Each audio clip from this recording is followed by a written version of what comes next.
What's up, college football fans, sports fans, and fans of my channel? Guys, if you're new to my channel, please consider subscribing, liking, commenting, sharing, all that good stuff. It really helps me out, helps my channel out, guys, helps me to grow. And also to the Boss Nation, thank y'all so much, man, so much, guys, for coming back, watching all my videos from beginning to end. I love you. I love you, man. Y'all I got. Y'all I got, baby. Y'all I got. And man, my fam, welcome guys to the nice video of Texas A&M and North Carolina Tar Heels, man. Guys, Texas A&M is favored by 7 points or 7.5 in some cases, and open on is 65.5, guys. Miami Gardens, Florida, the Orange Bowl, man, the Orange Bowl. And guys, Texas A&M enters the game on a 7-game winning streak, man. 7-game winning streak. So Texas A&M has an opportunity for 8 straight wins in the same season for the first time since putting together a 10-game winning streak in 1998. And on the other hand, North Carolina, guys, they are one of 17 this season in FBS, scoring 43 points per game. And North Carolina can finish with 9 wins for only the second time since 1997. The Tar Heels were 11-3 in 2015.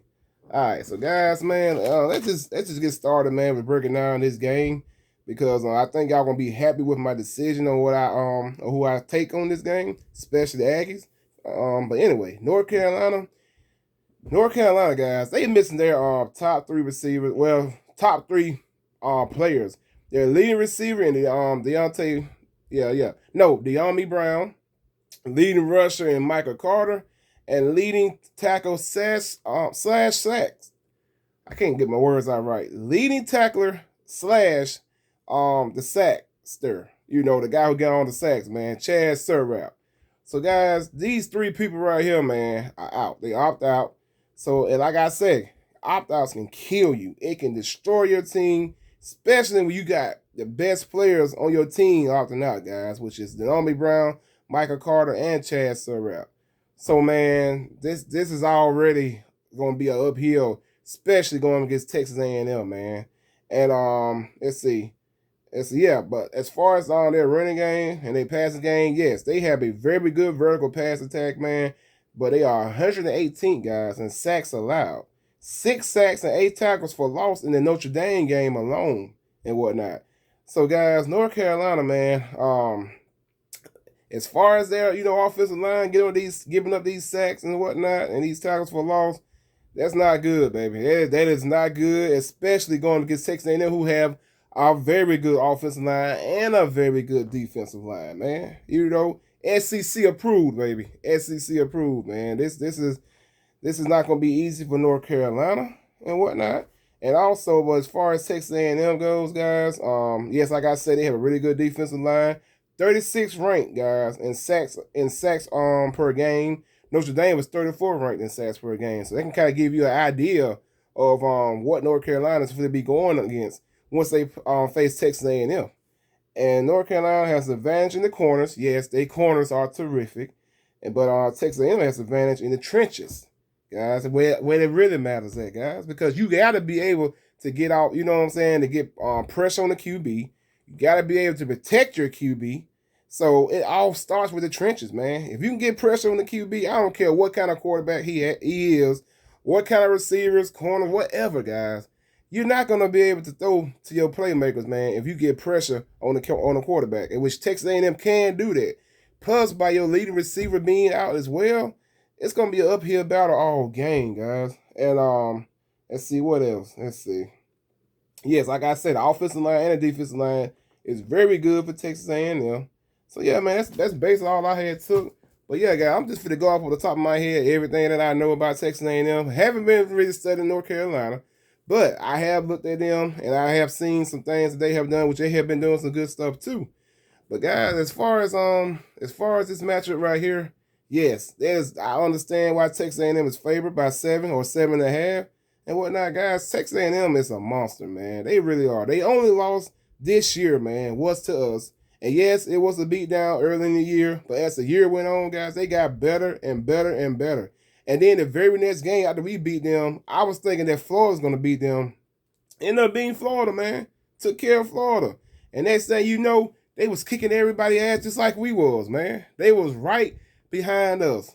And so yeah, guys. I mean, Texas A&M, they are good on both sides of the ball. North Carolina is not, man. They've been giving us sacks and tackles for loss like crazy. And I know Notre Dame is a good team in which we just kicked their ass, but still, man, Texas A&M is right, bro. Texas A&M, you know what I'm saying?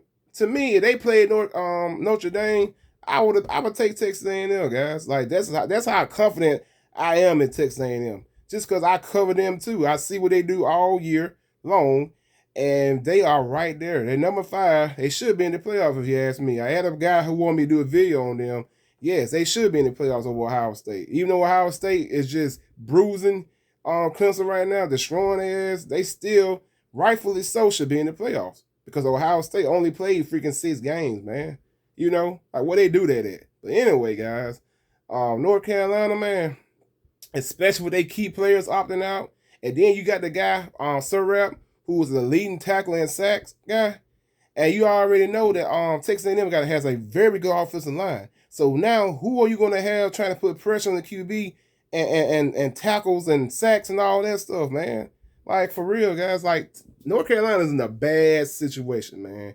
Very bad situation, you know. And nobody from Texas A&M that I have seen has opted out. If you see anybody, guys, or heard anybody, let me know. But I have seen nobody opt out for Texas A&M. They let you know that Texas A&M really wants this game. They want to win this game for the SEC, and they want to win for their for their program, and let people know that, hey, man, y'all made a mistake. Y'all should have put us in over Ohio State, and we should be in. Period. So I really think, man, that Texas A&M is going to make a statement with this win. Yes, I'm going to go ahead and call it. And I know North Carolina is really good. Mack Brown has been doing his thing this year. He is an unbelievable coach. I know this, guys. But it's just these opt-outs, man. And then you allowed all these tackles, and sacks for loss and whatnot with Notre Dame, which wasn't too long ago. You know what I'm saying? So, man, I'm just saying, guys, North Carolina, man, they are still a good team. Even with the opt-outs, they are still a good team. But they're not as good as the trenches as Texas A&M. And that's where everything starts at, man, the trenches, okay? And I just got to give it to Texas A&M, man. They just too good. They are just too good as far as a run game. As far as Kellen Mond, when he gets hot, it is over with, man, because he got everybody to throw to. North Carolina don't. And I really feel like the defensive line for Texas A&M, they're going to apply a lot of pressure, man, to North Carolina and that QB. And that QB been doing this thing, too. He been throwing and running his ass off. So he's been doing a hell of a job this year. But like I said, you're not playing in the SEC. You're not going against us every year. Not going against Florida, LSU, Texas A&M. You're not Ole Miss. You're not going up against all these teams every year, man. Like, it's a lot of mediocre teams in the ACC. North Carolina's not one of them, but there's a lot of them there are, So you don't have that competition every week like we do. So that's why another reason I got to go with Texas A&M, man. They have seen everything. They have seen the best to hell. They have seen the best, guys. I was going to say the best to the least, but they have. They have seen the best to the least, like the best of the SEC to the least of the SEC. They have seen everybody from us to Vanderbilt. So it's nothing else I think that you can really surprise Texas A&M with that they have not already seen, okay? I don't see nothing else you can do to really just get them off track, especially since you can't compete with them in the trenches. Then you got your opt-outs and whatnot. Then your offensive line, all these sacks and all these tackles for loss. What do you think Texas A&M is going to do? You know what I'm saying? Not talking bad against North Carolina, but I'm just calling the facts. It's stating how it is, man. I really don't see North Carolina winning this game. But if they do win this game, then, man, it'll be a hell of a game because from what I have been reading and what I have seen from Texas A&M all year and North Carolina, I just don't see them beating Texas A&M. Not this year. Texas A&M was right there, man. They are a playoff team. I'm gonna go ahead and say it. Texas A&M is a playoff team, man. Playing against in this Orange Bowl and whatnot, in which they shouldn't be here. They should be in the playoffs, but they are gonna make a statement. The Aggies gonna make a statement, and mark my words, man. By the end of this game, I think it comes over at 7:00. By the end of this game, everybody gonna be like, man, we should just put Texas A&M in. They really was playoff worthy. But from the way Ohio State is doing Clemson, they're not going to say that because they're going to say, ha ha, we made the right decision. Look what Ohio State's doing. But it's still not fair to Texas A&M, man, because they have played every game you can imagine, the whole slate. Ohio State hasn't. But anyway, man, that's not my decision to make. If it was, I would definitely have Texas A&M. I would not be talking about Texas A&M for this game. I'll be talking about Texas A&M versus Notre Dame or somebody else in the playoffs, Clemson right now. But it's not my decision. But anyway, guys, I love you. And much love, man.